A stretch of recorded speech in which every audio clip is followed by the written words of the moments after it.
Mpendwa wa msikilizaji na mtazamaji wa vipindi vyetu, karibu katika masomo ya kesha la asubuhi lenye kichwa Muinue Yesu juu. Hivyo hapo ulipo, kaa usibanduke, ni kusihi tu makinika nasi hadi tamati. Piga panana ya makelele, Yesu yuaja tena. Ipaza sauti, imba sana. Yesu yuaja tena. Anakuja, anakuja. Yesu yuaja tena.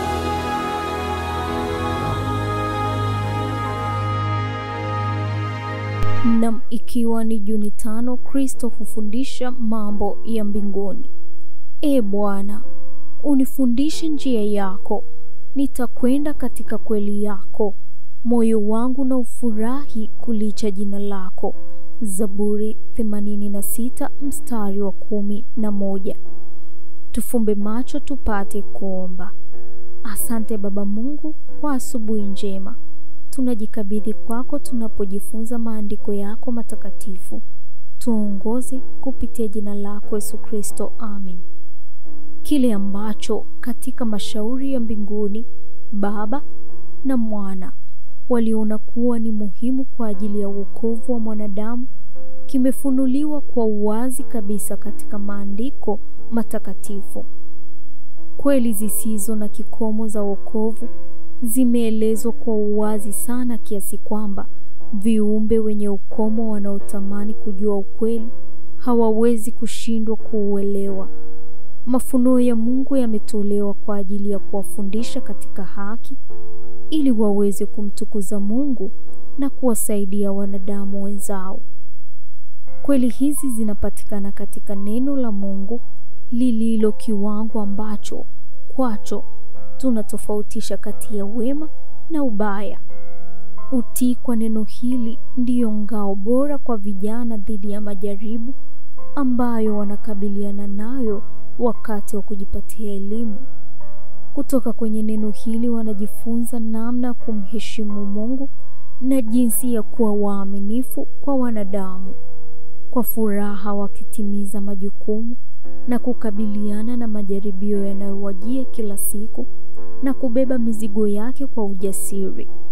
Kristo, mwalimu mkuu, alitafuta kujipatia akili za watu katika kutafakari juu ya mambo ya kidunia ili apate kuwafundisha mambo ya mbinguni.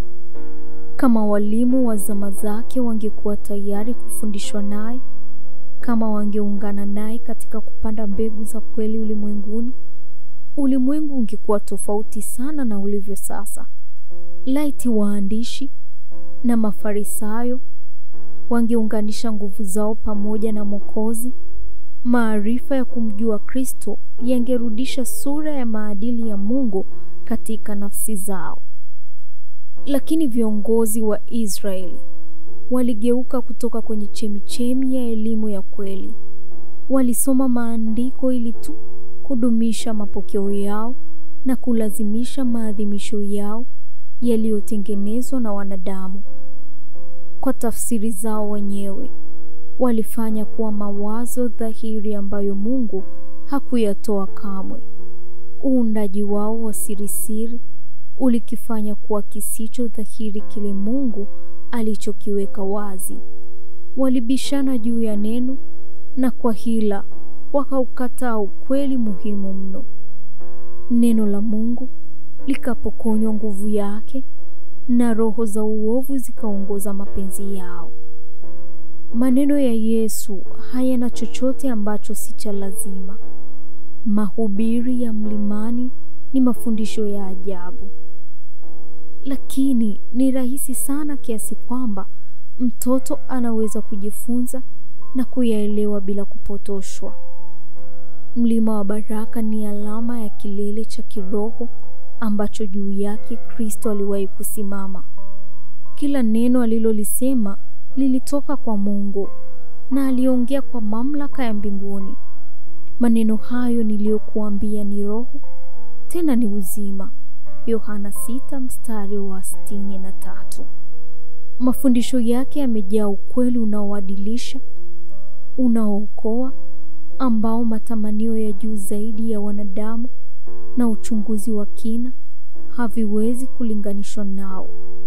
Alikuwa akiuelewa uharibifu mkubwa uliokuwa tishio kwa jamii ya wanadamu, na alikuja ili aziokoe roho kwa haki yake mwenyewe, akiuletea ulimwengu dhamana dhahiri ya matumaini na faraja kamilifu. Utasoma Counsels to Parents, Teachers and Students, ukurasa wa 438 na ukurasa wa 439. Huu ni mwisho wa somo letu la Juni 5. Kristo hufundisha mambo ya mbinguni. Tufumbe macho tupate kuomba. Asante Baba kwa somo hili zuri ulilotufundisha siku ya leo. Tunakushukuru kwa upendo wako na tunajikabidhi kwako. Tunaomba masomo haya kabadilishe maisha yetu na yatusaidie kusogea karibu na wewe kupitia jina lako Yesu Kristo. Amen. Barikiwa nami mwaka 2025 katika masomo haya. Anakuja, Yesu yu